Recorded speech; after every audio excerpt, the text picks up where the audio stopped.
Hello guys and welcome back to another weekly What I Watched, and we're on the final week of July, week 4. Okay, so the old screen recorder is on. Let's get looking. Right, so the last one I think I spoke about was Let Us In on the 18th of July. You may hear dog paws, that's Dobby. So on the 21st, I've been wanting to see this for a long time. This is Pig with Nicolas Cage. Now, if you're gonna influx my inbox with, where did you see this? Where did you see this? If I told you, I would have to kill you. I have my means. So, Pig with Nicolas Cage. This is one that I've watched other people review that I've been wanting to see since I knew of its existence. One that is said that brings Nicolas Cage back to sort of the acting forefront because he's been known for pretty dire movies. I will admit, which I watch, which I quite enjoy for most part. I love Nicolas Cage. I think he's an amazing actor. He has fantastic potential, but I do like to see him in the like wacky, questionable roles also. Now this is very much going back to his acting roots. If you've seen Leaving Las Vegas, you cannot say that Nicolas Cage cannot act. In this one, the acting is sublime. This is a story about Nicolas Cage is an ex-chef.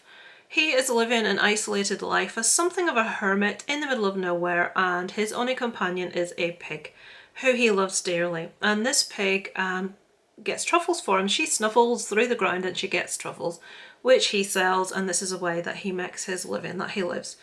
And some pesky so-and-so sneaks into his property, beats him up, steals his pig.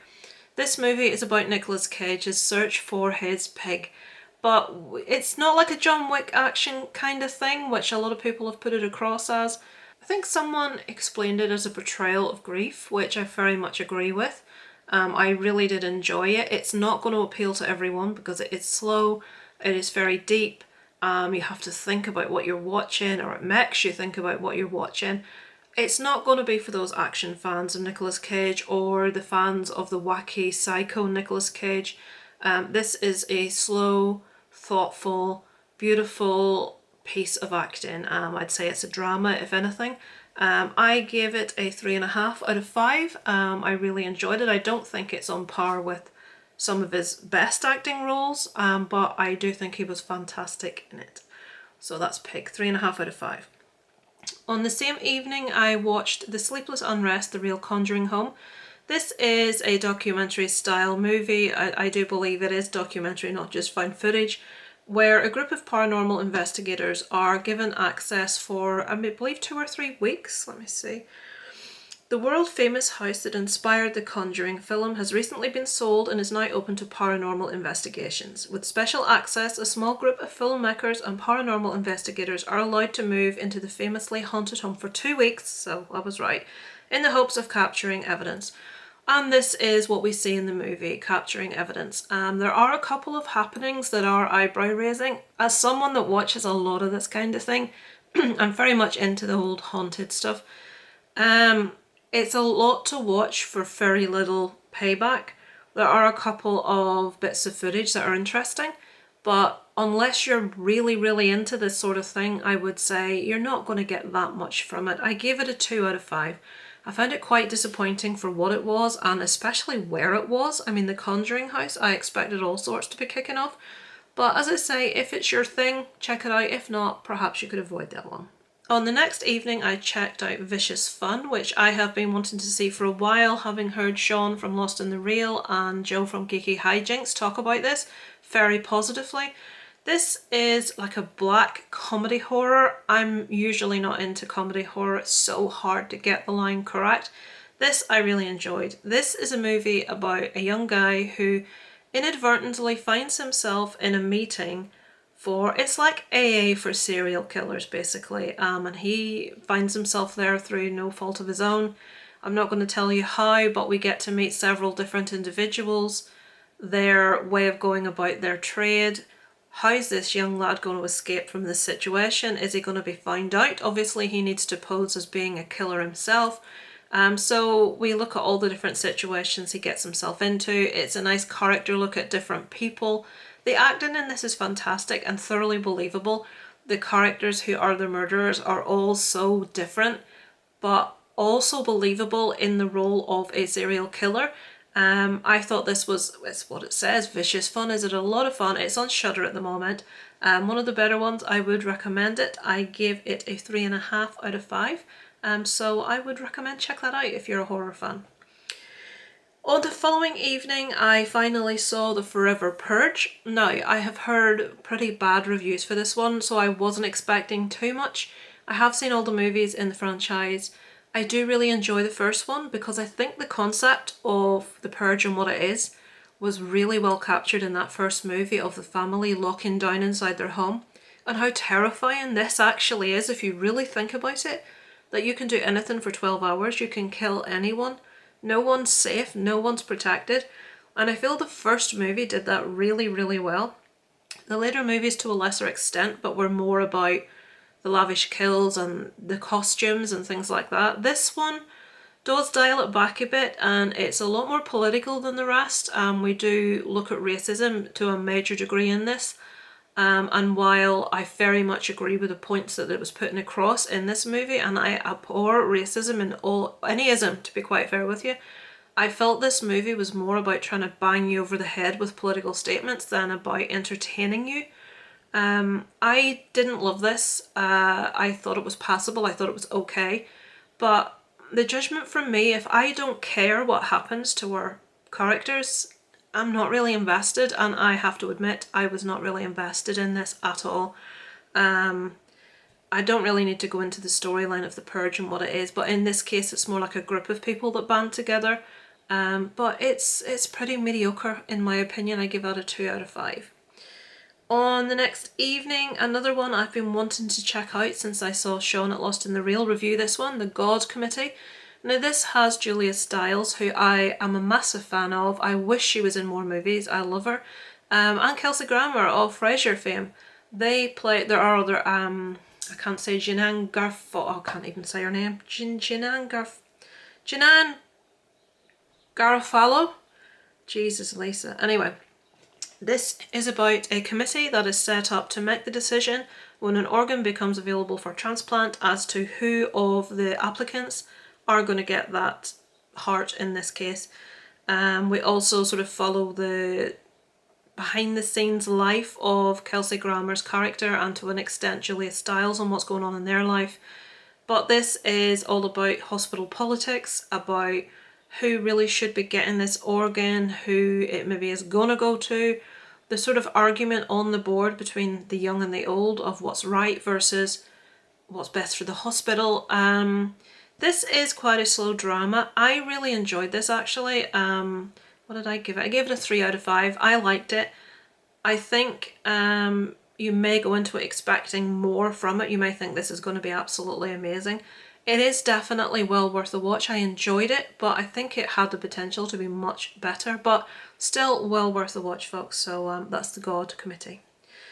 Oh dear me, this is my son's fault. Space Jam: A New Legacy. I had no desire to see this. I have seen the original Space Jam with Michael Jordan. This is the new Space Jam with LeBron James.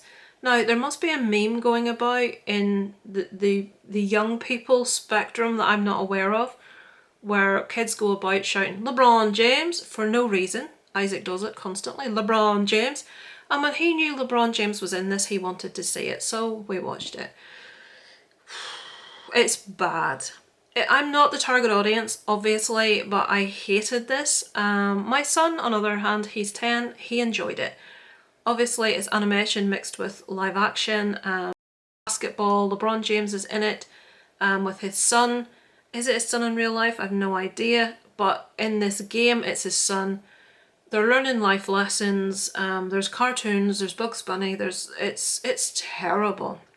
Apparently, Pepe Le Pew had to be removed from the movie because of the political incorrectness of it, which my husband was really irritated about because he loved Pepe Le Pew. On the other hand, I always hated Pepe Le Pew. I always found him really sleazy. Even as a child, I hated him. But, fun fact, Pepe Le Pew was removed from Space Jam.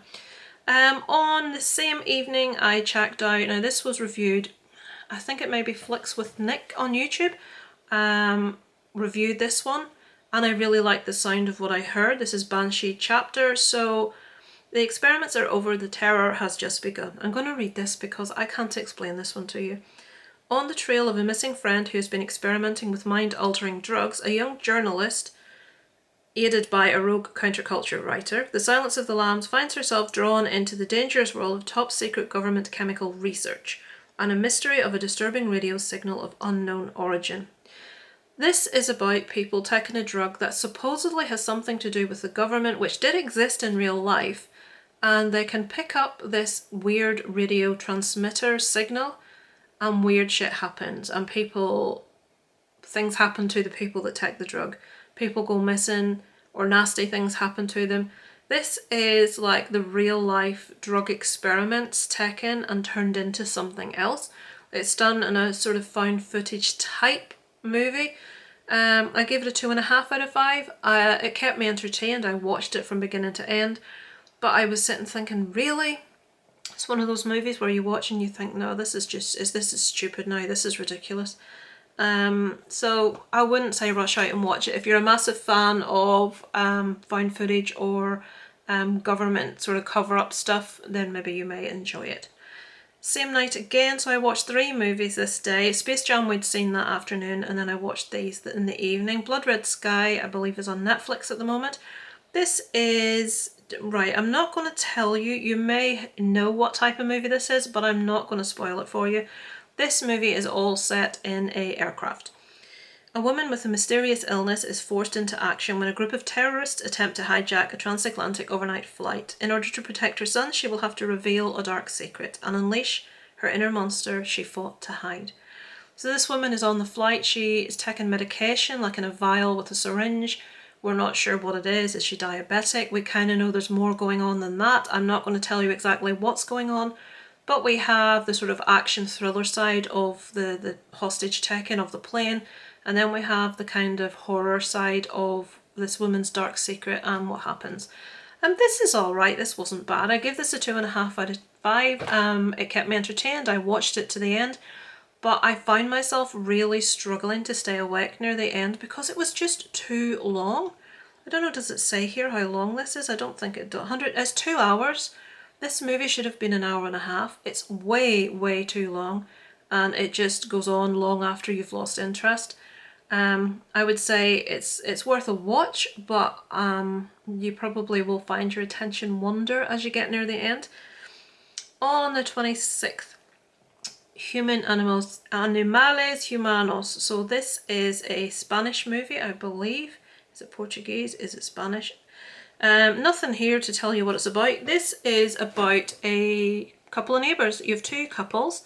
One is animal rights activists who in their younger days got into a lot of trouble doing the like they do, the protests and breaking the law and things. The other is a normal couple who have a young child. The couple who are into animal rights have a dog, a gorgeous Alsatian dog, and the child of the other couple is terrified of this dog. And there's a bit of animosity between the 2 women because one of them's like, I shouldn't have to lock my dog away when you come over, and the mother of the child is, can you not just put the dog in another room when we come over? So a little bit of tension at the start of the movie, but this culminates, and this is not a spoiler. What happens is they get together for dinner, they're having a perfectly nice evening, and the dog gets out of the room that it's meant to be shut away in, and at a later date the dog actually bites the child. Now I have a viewpoint on that, which I won't express here because I will be spoiling a bit of the movie if I do, but it's not all as it seems. It's not just a case of dog bites innocent child. But the dog bites a child, and the parents of the little girl take matters into their own hands and have this dog forcibly removed by people they know, and the dog is rather horribly done away with.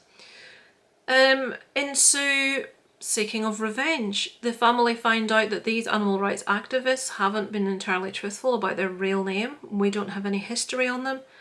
That sounds like a lot of spoilers, but all of that happens very near the start of the movie, so I'm not spoiling anything for you. This is a movie about revenge, about the animal rights people seeking revenge on the family that have rid them of their beloved dog. And they're not going to be content until it's like an eye for an eye and something happens to this couple's daughter. So that's basically what this movie's about. It doesn't say anything there at all on Letterboxd for you, but what did I give it? I gave it a 2.5. I thought the idea was really good. The acting was fine, cinematography, all that stuff was fine. I just felt that it lacked that little spark that it needed. The little girl just, I just didn't care. That sounds awful. I am a parent, obviously I should care. And I think if the little girl's character was more believable, was more like a normal child, that you might care more about what happened to them. So I think something, and I'm not entirely sure what it is, was missing to push that up to a 3 for me. I don't think it would ever have got beyond a 3, but 3 out of 5 would have been the maximum it could have got from me, but with that little spark missing, 2.5.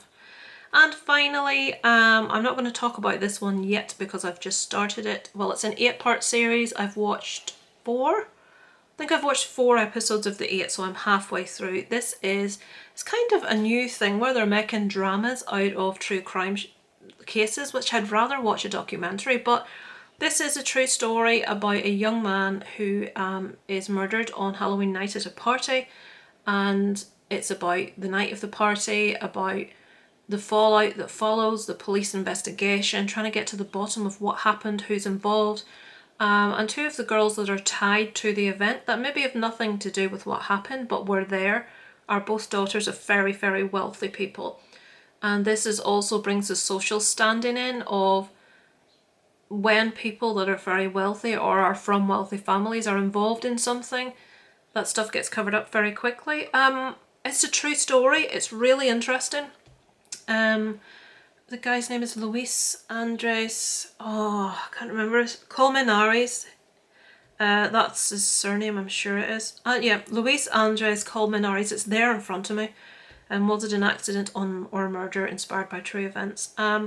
I will say in this, the people that they've got to play the real people look so similar, it's ridiculous. I've looked up all the real photographs of there's a Halloween party that it happens, and there's all these pictures online of them all dressed up in their outfits and stuff, and they look so like the actors. That's it for this. Oh, I realise I look like I've been wearing nothing this whole bit. No, I've got a dress on, there's my phone, play lottery tonight, I never win bugger all. Yeah, so that's what I've watched this week. So thank you for watching, guys. If you have any recommendations, I'm desperate to see Old, but I need to wait to get to the cinema when I get a bit of free time. I'm going to see The Croods 2 tomorrow with 4 kids. That will be fun. So yeah, I will see Old hopefully by the time I do the next weekly roundup, if I can get my bum to the cinema. So thank you for watching, guys, and I look forward to speaking to you all next week. Over and out from Lacey Loves.